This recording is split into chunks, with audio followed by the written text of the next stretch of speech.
This rapid fire is going to be brought to you by the Huntsville Hub, a brand new sponsor. They were sponsored back in the day, and they're back. We're so glad to have them back. So Kelly Andrews over there, she's got the networking space, co-working space over there. If you need some office space, that's your place, man. The most affordable place in town. So you focus on your business, and they'll handle the rest.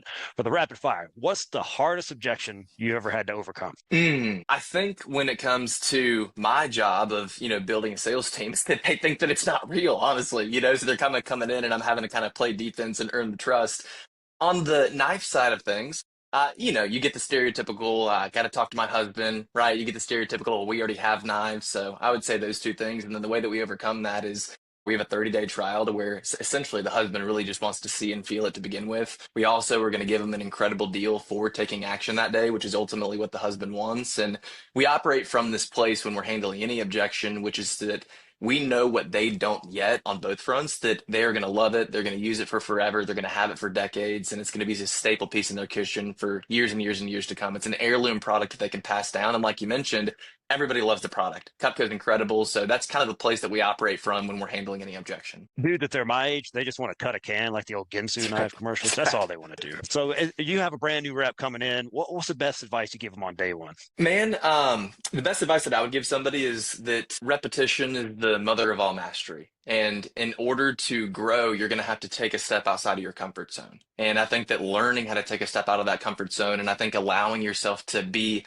bad at it long enough to get good at it, I think that's where a lot of people maybe in the past have jumped ship or not seen it through, where if they would have just gotten through that beginning phase of their business, they get to the other side of it and start having the tremendous success that we've talked about. That's so important. You got to be terrible to be great, right? So, That's right. what's the best advice you've ever been given? I mean, you've had a lot of mentors over the years. What's the best advice? Yeah, the best advice from a sales manager standpoint is two things. I'd say number one is be curious first and critical second. So a lot of the time, if someone, I think that you have to operate under the assumption that most people want to do well, they want to work hard, they want to perform. And if they're not, I think it's worth being curious. And normally, a lot of the time, there's something going on. And I think it creates a beautiful space for them to be able to open up, which further ties them into you and builds that relationship. And then I think the second thing I've read that, and I've heard that, good managers, they manage patterns, right? So we've got our team meeting tonight, and I'm sure somebody is going to be late. And, if they are always on time, but this one time they're late, it's not worth biting their head off. That's not their pattern. Now, if little Johnny, this is this fourth or fifth time in a row being late, then at that point it's like, all right, let's challenge him to be better. Let's say something. But I think if everybody implemented those two things, I think you'd see increase in your culture, your buy-in, and you know the overall performance from your team. There you go. That's good. So, what's one you work with the young people, right? What's one thing they need to learn a little bit faster? They're kind of lagging on.